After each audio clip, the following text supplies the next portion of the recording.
আলহামদুলিল্লাহ রাব্বিল আলামিন ওয়াসসালাতু ওয়াসসালামু আলা নবিয়িনা মুহাম্মদ ওয়া আলিহি ওয়া সাহবিহি আজমাইন আম্মা বাদ। সম্মানিত ভাই বন্ধুগণ, আমরা সকলে একটা জিনিস জেনে থাকার কথা, সেটি হলো কোরআন এবং সুন্নাহ সাধারণত কোনো আমলই অধিক পরিমাণে করার ব্যাপারে আল্লাহ সুবহানাহু ওয়া তাআলা কোথাও আমাদেরকে নির্দেশ করেননি। নবী সাল্লাল্লাহু আলাইহি ওয়াসাল্লামও কোনো আমলই সাধারণত বেশি বেশি করার নির্দেশ খুব একটা করেননি। আমলের ক্ষেত্রে কোয়ান্টিটি চাইতে কোয়ালিটি বেশি কাম্য, এটা আমরা সবাই কম বেশ জানি। কিন্তু একটি আমলের ব্যাপারে কোরআন কারীম আল্লাহ সুবহানাহু ওয়া তাআলা বেশি পরিমাণে করার নির্দেশ করেছেন, সেটি হলো আল্লাহ তাআলার জিকির। ওয়াজকুরুল্লাহ যিকরান কাসীরা, তোমরা আল্লাহকে বেশি বেশি জিকির, আল্লাহর জিকিরটা বেশি পরিমাণে করো। প্রিয় বন্ধু, আল্লাহর জিকির বা দোয়া কোরআন এবং সুন্নাহয় যত বর্ণিত হয়েছে সেটার পরিধি অনেক বিশাল। এত বেশি দোয়া, এত বেশি জিকির কোরআন এবং সুন্নাহয় বর্ণিত হয়েছে যে তার সবগুলোকে আয়ত্ত করা খুব সহজ কোনো কাজ নয়।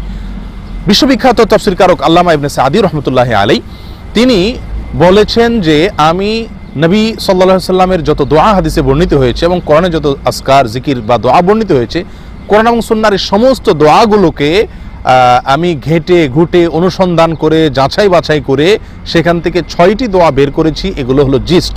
কোরআন সুন্নাতে যত দোয়া পড়তে বলা হয়েছে তার জিস্ট বা সার নির্যাস হলো এই 6টি দোয়া, এবং ঘুরে ফিরে বেশি বেশি এই দোয়াগুলো করতে বলা হয়েছে। আসুন আমরা জেনে নিই সেই সমস্ত দোয়া এবং সমস্ত জিকির যেগুলো কোরআন সুন্নাহ বর্ণিত হয়েছে তার নির্যাস হলো যে 6টি দোয়া, সেগুলো কি কি। তার প্রথম হলো নবী সাল্লাল্লাহু আলাইহি ওয়াসাল্লামের প্রতি বেশি বেশি দুরূদ পাঠ করা, সালাত এবং সালাম করা। সালাত এবং সালাম এটা এমন একটি আমল যে আমলের ব্যাপারে নবী সাল্লাল্লাহু আলাইহি ওয়াসাল্লাম আলাদা নির্দেশ করেছেন, আকসিরু আকসিরু আকসিরু, তোমরা বেশি পরিমাণ, যেমন জুমার দিন সম্পর্কে তিনি বলেছেন জুমার দিনে তোমরা আকসিরুস সালাত আলাইয়া, তোমরা এই দিনে আমার প্রতি বেশি বেশি দুরূদ পাঠ করো। প্রিয় বন্ধু, দুরূদ যে যত বেশি পাঠ করবে আল্লাহর রহমতের ভাগীদার সে তত বেশি হবে। আপনি সারাদিন যত বেশি দুরূদ পাঠ করবেন, সন্ধ্যার সময় বা রাতে শুতে যাওয়ার সময় তার একটা প্রভাব, তার একটা ফলাফল আপনার চিন্তায়, আপনার কর্মে, আপনার অনুভবে আপনি অনুভব করতে পারবেন যে আপনি সারাদিন দুরূদ বেশি পড়েছেন। আপনি যে দুরূদ বেশি পড়েছেন সেটা আপনি নিজেই অনুভব করতে পারবেন, তার নগদ ফলাফল আপনি দেখবেন। নাম্বার 2, দ্বিতীয় নম্বর আমল হলো ইস্তেগফার বেশি বেশি করা। ইস্তেগফার এমন একটি আমল যে আমল সম্পর্কে নবী সাল্লাল্লাহু আলাইহি ওয়াসাল্লাম বলেছেন মান লাজিমাল ইস্তেগফার মান কাসসারা আল ইস্তেগফার। ইস্তেগফারের ব্যাপারে বলা হয়েছে মান লাজিমা, ইস্তেগফারকে যে আঁকড়ে ধরবে, এটাকে যে লেগে থাকবে ইস্তেগফারকে নিয়ে, এবং যে ব্যক্তি বেশি পরিমাণে করবে। ইস্তেগফারের বহুবিধ উপকারের কথা আমরা সবাই কম বেশ জানি, উপকারিতার কথা। এর মাধ্যমে বড় বড় বিপদ আপদ দূর হয়, আল্লাহর গজব থেকে মানুষ বেঁচে থাকতে পারে। আল্লাহ তাআলা ইস্তেগফারের মাধ্যমে আদম আলাইহিস সালাতুসসালামকে, ইউনূস আলাইহিস সালাতুসসালামকে বিপদ থেকে রক্ষা করেছেন, এবং নবী সাল্লাল্লাহু আলাইহি ওয়াসাল্লাম বহু হাদিসে এ বিষয়ে উৎসাহ দিয়েছেন। এখানে ইস্তেগফারের ভিতরে অনাবৃষ্টির সমস্যা দূর হয়, অভাবে অনটনের সমস্যা দূর হয়, নিঃসন্তান থাকার সমস্যা দূর হয় ইস্তেগফার বেশি বেশি করার মাধ্যমে। প্রিয় বন্ধু, যত বেশি ইস্তেগফার করবেন তত বেশি আপনি বিপদ আপদ থেকে আল্লাহ সুবহানাহু ওয়া তাআলা আপনাকে রক্ষা করবেন, এটাও বেশি বেশি করা উচিত। নাম্বার 3, ইয়াদাল জালালি ওয়াল ইকরাম। এটি এমন একটি আমল, এমন একটি দোয়া যে দোয়াটি, যে জিকিরটি সমাজ থেকে প্রায় বিলুপ্ত হয়ে গেছে। নবী সাল্লাল্লাহু আলাইহি ওয়াসাল্লাম মুসনাদে আহমদ এবং সুনানে তিরমিজির বিশুদ্ধ সূত্রে বর্ণিত হাদিসে বলেছেন আলিজু বি ইয়াদাল জালালি ওয়াল ইকরাম, তোমরা ইয়াদাল জালালি ওয়াল ইকরাম এই বাক্যটি, এই দোয়াটি, এই জিকিরটি বেশি বেশি পরিমাণে করো, অধিক পরিমাণে করো, এটাকে আঁকড়ে ধরো, এই দোয়ার মাঝে লেগে থাকো। প্রিয় বন্ধু, এরকম দোয়া খুব কম আছে যেগুলো নবী সাল্লাল্লাহু আলাইহি ওয়াসাল্লাম এই ধরনের বাক্য বলেছেন। বেশি বেশি করার কথা, লেগে থাকার কথা। ইয়াজাল জালালি ওয়াল ইকরাম এই দোয়াটি বলা বা এই দোয়াটি, এই জিকিরটি বলার প্রবণতা বা এর অভ্যাসই আমাদের মাঝে নেই বললেই চলে। এটি বিলুপ্ত আমলগুলোর মধ্যে থেকে একটি, ইয়াজাল জালালি ওয়াল ইকরাম, এই জিকির, এই দোয়াটি। প্রিয় বন্ধু, এই দোয়ার অর্থের মধ্যে অদ্ভুত এক দারুণ দিক এখানে রয়ে গেছে। ইয়াজাল জালাল, আল্লাহ সুবহানাহু ওয়া তাআলার নামের এই প্রথম অংশে জাল জালাল অর্থ হলো হে পূর্ণতার অধিকারী, হে সৌন্দর্যের অধিকারী, হে সকল কল্যাণের অধিকারী, বড়ত্বের অধিকারী, মাহাত্ম্যের অধিকারী। আর ওয়াল ইকরাম মানে হলো হে দাতা, হে দানশীল, আপনি দেওয়ার ক্ষমতা আপনিই রাখেন কেবলমাত্র।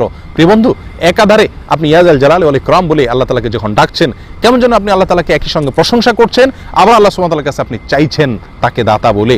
তিনি জানেন আপনার কি প্রয়োজন। অতএব এই বাক্যটিও সারা দিনে রাতে বেশি বেশি পড়া উচিত।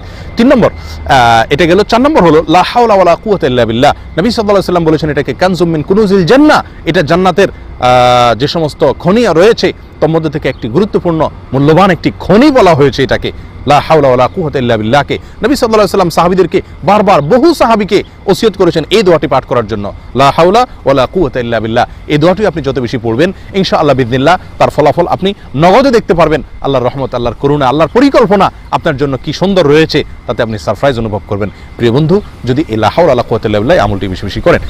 5 নম্বর হলো নবী সাল্লাল্লাহু আলাইহি সাল্লামের শেখানো বাতানো আরেকটি দোয়া, যেটি ইউনূস আলাইহিস সালামের দোয়া ছিল, যেটি কোরআনে আল্লাহ তাআলা বর্ণনা করেছেন, লা ইলাহা ইল্লা আনতা সুবহানাকা ইন্নী কুনতু মিনাজ জালিমিন। এটি আল্লাহর কাছে অত্যন্ত প্রিয়, অত্যন্ত পছন্দনীয় একটি দোয়া। আল্লাহ সুবহানাহু ওয়া তাআলা ওয়াদা করেছেন যে এই দোয়ার মাধ্যমে আমি আমার নবী ইউনূসকে যেরকম বিপদ থেকে রক্ষা করেছি, ওয়া কাযালিকা নুনজিল মুমিনিন, একইভাবে ঈমানদারদেরকেও আমি নাজাত দেব, মুক্তি দিব, রেহাই দেব এই দোয়ার মাধ্যমে। প্রিয় বন্ধু, নবী সাল্লাল্লাহু আলাইহি সাল্লামও আমাদেরকে উৎসাহ দিয়েছেন এই দোয়া পাঠের জন্য। এই দোয়ার ভিতরে যে মর্মস্পর্শী, হৃদয়গ্রাহী অর্থ রয়ে গেছে, আল্লাহ আপনি ছাড়া কোনো মাবুদ নাই, আপনি পবিত্র, আমি অপরাধী। আল্লাহ সুবহানাহু ওয়া তাআলার কাছে সারেন্ডার করার মাধ্যমে আল্লাহ তাআলাকে সবচেয়ে বেশি খুশি করা যায়। প্রিয় বন্ধু, অতএব এই লা ইলাহা ইল্লা আনতা সুবহানাকা ইন্নী কুনতু মিনাজ জালিমিন, যেটি ইউনূস আলাইহিস সালামের দোয়া, এটা বেশি বেশি পড়ব, সুখ শান্তি বেশি আসবে, বিপদ আপদ কম আসবে ইনশাআল্লাহ। 6 নম্বর যে দোয়াটি সেটি হলো সুবহানাল্লাহি ওয়ালহামদুলিল্লাহি ওয়া লা ইলাহা ইল্লাল্লাহু আল্লাহু আকবার। এই দোয়াটি বহু জায়গায় বর্ণিত হয়েছে। সকালে সন্ধ্যায় 5 ওয়াক্ত সালাতের পরে শুইতে যাবার সময় 33, 33, 34 আল্লাহ 100 বার বিভিন্নভাবে এই জিকিরের কথা বর্ণিত হয়েছে। অতএব এটাকেও আঁকড়ে ধরি। প্রিয় বন্ধু, 6টি আমল, 6টি জিকির কোরআন সুন্নাতে ঘুরে ফিরে যত দোয়া, যত জিকিরের কথা বলা হয়েছে তার শান নির্দেশ হলো 6টি। প্রথম, নবী সাল্লাল্লাহু আলাইহি ওয়াসাল্লাম ইস্তেগফার করা। দ্বিতীয়ত বেশি বেশি প্রথম হলো নবী সাল্লাল্লাহু আলাইহি ওয়াসাল্লামের জন্য সালাত সালাম পেশ করা। 2 নম্বর হলো বেশি বেশি ইস্তেগফার করা। 3 নম্বর হলো ইয়াজুল জালালি ওয়াল ইকরাম, এই দোয়াটি, এই জিকিরটি বেশি বেশি করা, আল্লাহকে বেশি বেশি ডাকা এভাবে। নাম্বার 4 হলো লা হাওলা ওয়ালা কুওয়াতা ইল্লা বিল্লাহ, বেশি বেশি পড়া।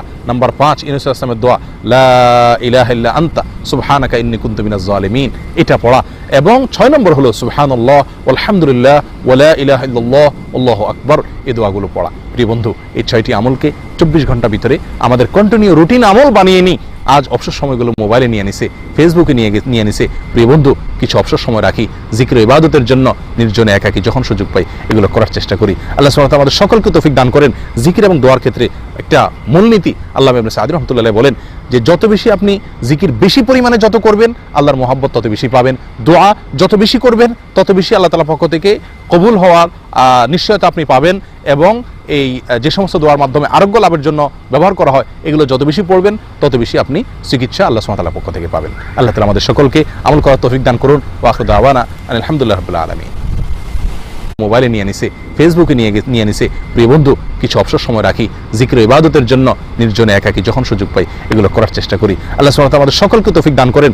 জিকির এবং দোয়ার ক্ষেত্রে একটা মূলনীতি আল্লামা ইবনে সাঈদী রাহমাতুল্লাহ বলেন যে যত বেশি আপনি জিকির বেশি পরিমাণে যত করবেন, আল্লাহর মহব্বত তত বেশি পাবেন।